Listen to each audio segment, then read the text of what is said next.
Hey guys, this is Anthony Morganti from OnlinePhotographyTraining.com. Welcome to my video series, Mastering the Nik Collection. Several years ago, the Nik Collection of plugins was the #1 set of plugins for Photoshop and Lightroom. Cashing in on their success, they sold off to Google. Google marketed the suite for a couple years with a few updates. Then they announced that they would not be updating the software any longer, and they made it free to download. Around that time, I did a set of training videos on the software that proved to be very popular.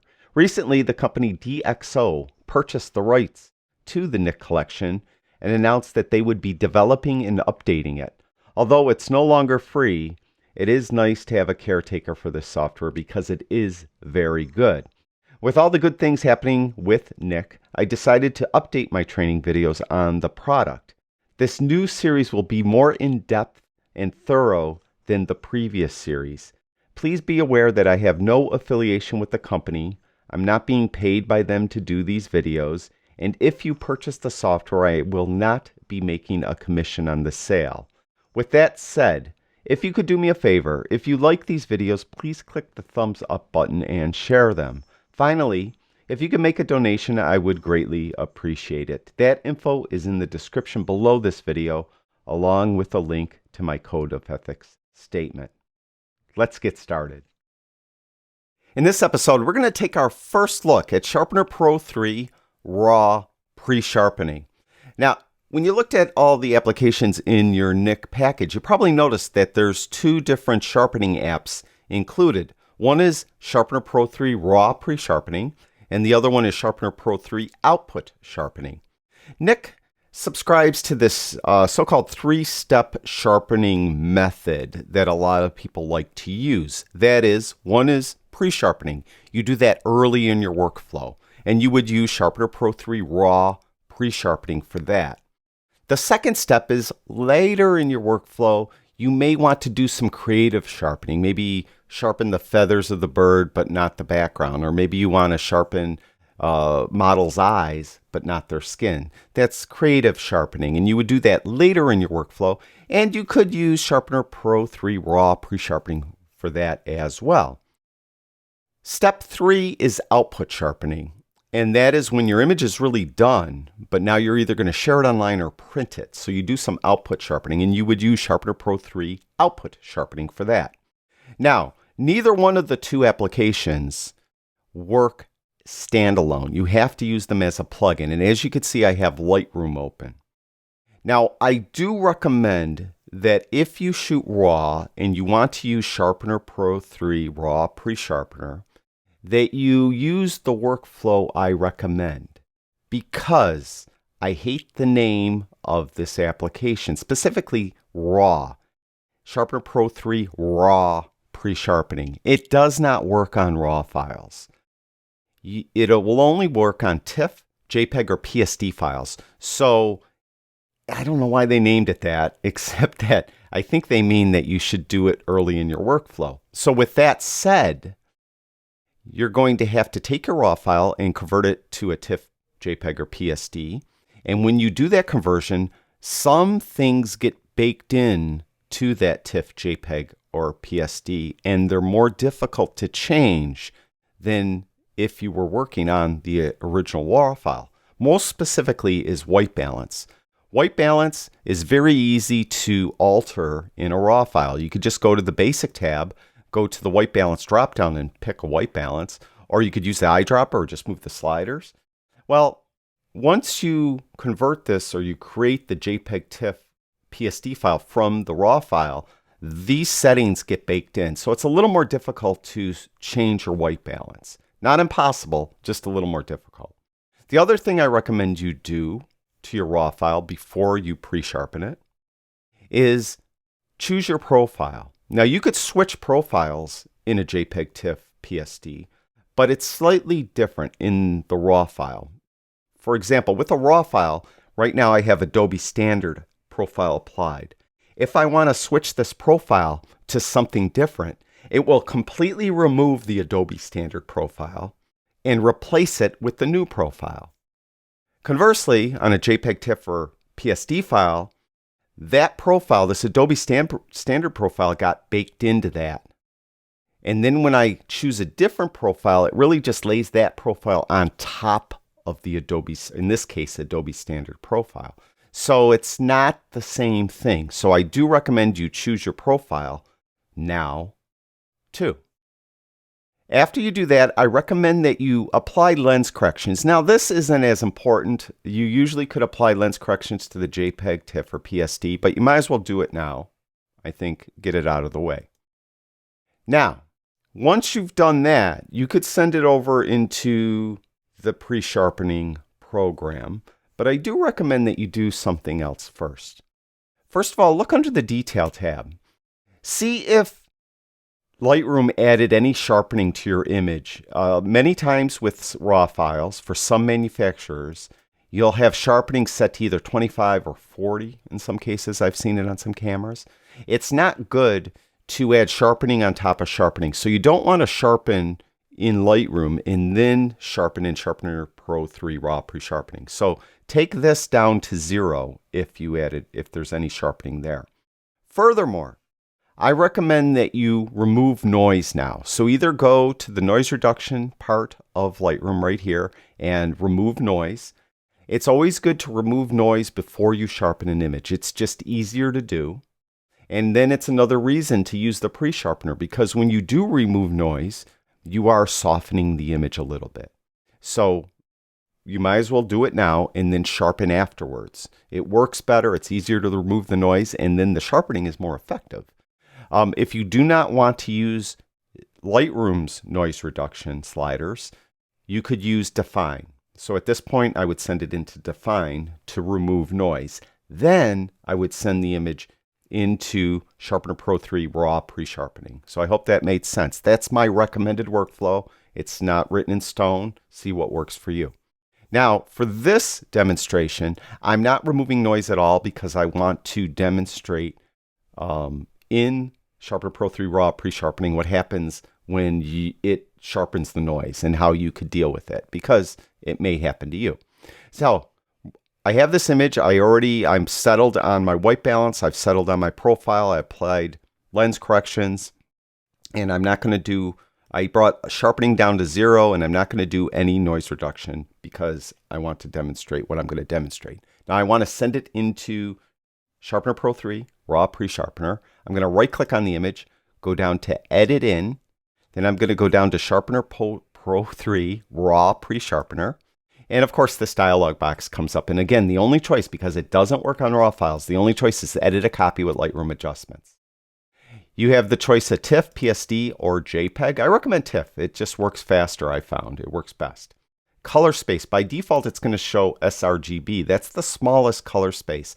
And again, the color space gets baked into this, in this case, TIFF file. So I want to use the most colors available. So I want to go to Pro Photo RGB. That's the largest color space. The other two are smaller, and it does go in order. sRGB is the smallest. In this case, Display P3 is the second smallest. You may not have that depending on what kind of monitor you're using. Adobe RGB you will have. That's the second biggest. And then the biggest is Pro Photo RGB, and that's what I want to use. 16 bits per component. I want to use that. Now, resolution. Don't go lower than 240, I recommend. Most people and most application companies recommend that you put 300 here. For a 300 resolution, that works great. If you're using an Epson printer, Epson recommends 360. So I have Epson printer, so I'll put 360 there, and I'm not going to use any compression. I'm going to click Edit. Now, what's going to happen is Lightroom in the top left-hand corner, you'll see this progress bar. It's creating the TIFF file with those attributes I just dialed in. It's going to open into the RAW Presharpener, and it's right here. Now, it actually added sharpening right away to the image. Now I'm going to zoom in by now in the top right hand corner, if you're on this little arrow, the select tool, and you want to zoom in, just double click on the point you want to zoom in. I'll zoom in on the bird's eye, and it zooms in. And once it renders, I'll go up here in the top left hand corner, and you see where it says preview. I'm going to click that box off, and there's before and there's after. I'm not sure you could see it in the video. It is subtle, but it did add some pre-sharpening. Now again, you're doing this because one, you may have done noise reduction, so it softened the image a little, so you want to do some pre-sharpening. Or if you're using a camera, which most cameras have an anti-aliasing filter on it, that tends to soften the image as well. So you're going to want to kind of bring back that sharpness. So we'll do this. Now this application really consists of two sliders that do all the work. First is the adaptive sharpening slider. This is really the volume control. When it's on 0, you're not doing any sharpening at all to the image. When it's all the way up to 100%, you're applying sharpening 100% to the image. And you can see as it renders, it's really getting sharp now. So there's before and there's after. Now there's before and there's after. Now we have the second slider below it. Sharpen areas, sharpen edges. This, if you go too far one way, you'll have one problem. If you go too far the other way, you'll have a different problem. Specifically, this defines how small of an area will be sharpened. So if you have an image with a lot of minute, small detail, you'd like to move this towards the right to sharpen the edges a little more. But if you move it too far to the right, you may get haloing. Now, I don't think this image has area on it that would be haloed.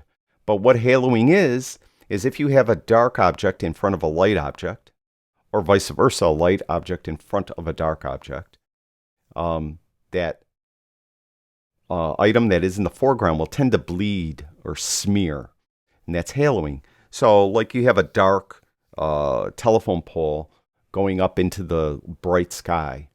That is high contrast area, and that telephone pole may smear or halo. And the same thing vice versa. If you had like a silver flagpole going up in front of very dark background of a backdrop of a fence or something, it may smear. So that's haloing, and that will happen if you move this second slider too far to the right. Conversely, if you go too far to the left towards sharpen areas, this is for an image that doesn't have as much minute detail.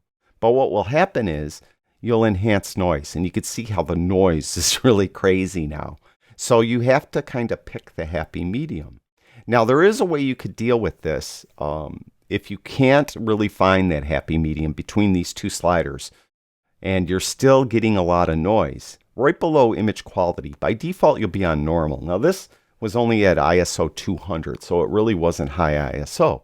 But if I click on high ISO, you'll notice that it's not affecting the noise as much. It's not really removing the noise, it's just not applying the sharpening to that fine detail as much. So it's kind of the fine detail being the noise. So it's kind of reducing it. So you could try to flip-flop back between normal and high ISO to see if that helps as well. Now, to properly sharpen the image, I would zoom in like I did. I would put sharpen areas somewhere in the middle, where it was by default. And then I would come in with this adaptive sharpening, and I would start to move that to the right. And what I want to do is I want to move it to the right till I start to see the noise enhanced. And you're going to see the noise enhanced in this case most readily in the background. So I'm going to move it till I start to see some noise, and I'm going to back it up till that noise goes away. Then what I want to do is I want to take sharpen areas and I want to move that probably to the right. If I can't get rid of the noise, I'd move it to the, or if I got haloing, I'm sorry, I'd move it to the left. But I'll move it to the right. And then I'll zoom out by double clicking on the image and see what it looks like. And then I could hit the preview checkbox here to see a before after. Zoom in again, maybe it'll help see the before after. Takes a second to render. There's before, after, before, after. So I could just play with these sliders until I'm happy with the sharpening. Now, if I really want to get a lot of sharpening in the case of this penguin's feathers and face and things and eyes, and I want to really crank that up, but I have some noise I'm starting to enhance in the background, I could put a negative control point on the background to help eliminate the noise back there because you're not really seeing the noise on the bird itself. So what I could do is go where it's control points right here, is I could click right here for the negative and add a negative control point to the background. Let's say right there. Now there's really only two sliders on the negative or on either control point. The first is the size of the control point. I want to make it so it's not on the bird at all, but it's on the background. The second is the opacity. This is the opacity of the sharpening. If you're on 0, which it is now, by default when you use the negative control point, it's on 0. We're not applying any sharpening to this point. Now to better demonstrate this, I'm going to double click and zoom in. There's our point right here. To better demonstrate this, I'm going to take Sharpen Areas and I'm going to move it all the way to the left. So we get that noise again, right? But you'll notice where I put the control point, there's not noise in this lighter area. Now I want to duplicate the control point. Hold the Alt or Option key in. Alt if you have a PC, Option if you have a Mac, and pull it over another area right there. Now you can see it's really removing the noise. It's removing the sharpening actually from that point. And you could see how it did it. So it did pretty well, right? If I take this opacity slider though and move it to the right, now we're letting the sharpening come through. And we don't want that. So we'll go this way. So that's how you could further eliminate noise from very specific and selective parts of your image with these control points. Now what I do recommend you do is if you go up here in modes, by default we'll be in sharpened image. We're looking at our image, right? If you click that drop down and you go to the effect mask, wherever it's black, there's no sharpening going on. Wherever it's white, we're getting maximum sharpening. So now you can see how these work. Now, it just gives you a better idea where you're sharpening, where you're not sharpening, or where you're removing sharpening, where you're actually letting sharpening go through. So we could go back to there. Now what I want to do though is I'm just going to select those like that and I'm going to go to delete and delete them for now. And I'm going to go more into control points in our next episode and color ranges in our next episode. That's another way you could apply sharpening to selective areas of the image or remove sharpening to selective areas of the image. But what I want to do is I really want to try to sharpen this image properly. To demonstrate one more thing, so just bear with me 1 second. Come up there. Okay. Okay, that looks pretty good. Now, you'll notice here that there's a slider. It says apply to entire image. This is more or less an opacity slider. Right now, the sharpening that I'm applying is being applied to every pixel equally. If I start to bring this down, it's just not applying the full amount of sharpening to all the pixels. So if I come all the way down to 0, we're not sharpening at all. If I go to before, after, you won't see any difference. Here, I'll zoom in. There's before, well, let it render. There's before and after. So you don't see anything. Now if I go up to 100% and I go before, after, before, after. So you can see, particularly in the bird's feathers up in here and on the bird's cheek, before, after, before, after. So you see that when this is at 100% of the sharpening is being applied to the image. Now this isn't like a masking slider like you'd see in Lightroom where it starts to remove the sharpening from the background. It really affects every pixel equally. And the best way to demonstrate that is go back to this modes drop down and I go to the effect overlay and you'll see that it has red and it's evenly red. It's red everywhere, pretty much evenly. And that means that we're sharpening evenly, more or less, a little bit less over in here for some reason, but we're more or less evenly across the entire image. As I start to bring it down, you could see how it more or less is evenly removing the sharpening from the entire image till we're at 0 and it's not applying any sharpening at all. So that is what that effect overlay does, and that will help you further sharpen your image. Now, when you're done and you're satisfied with your sharpening, you go down here in the lower right hand corner and you click on Save. So it's actually going to apply these the sharpening to that TIFF file that I created. And we'll go back to Lightroom. And our image will be next to our original image. This is our original image. This is our original RAW file. And if you look here, there's the image. Now you might get this. You'll notice in the top right-hand corner of the little postage stamp down here that there's this little up arrow. Sometimes the adjustments that got done by any plugin you use, Lightroom doesn't really load them right away, and you have to prompt Lightroom to do that. So click on that and then go to Import Settings from Disk right there. So click there. Now they're applied. So what I could do now is I could go to Compare Mode. All right, here's our TIFF file. This is our sharpened image. I'll zoom in. And here's our unsharpened image. And if you most specifically look right up in here, you can look here and you can see like it looks almost like dandruff, right, on the bird's fur, or on the bird's feathers, I'm sorry. And then here you can't see it as readily. So there's pre-sharpening done. You can see in the cheek too, it's sharper as well. You could drag around and look at the image.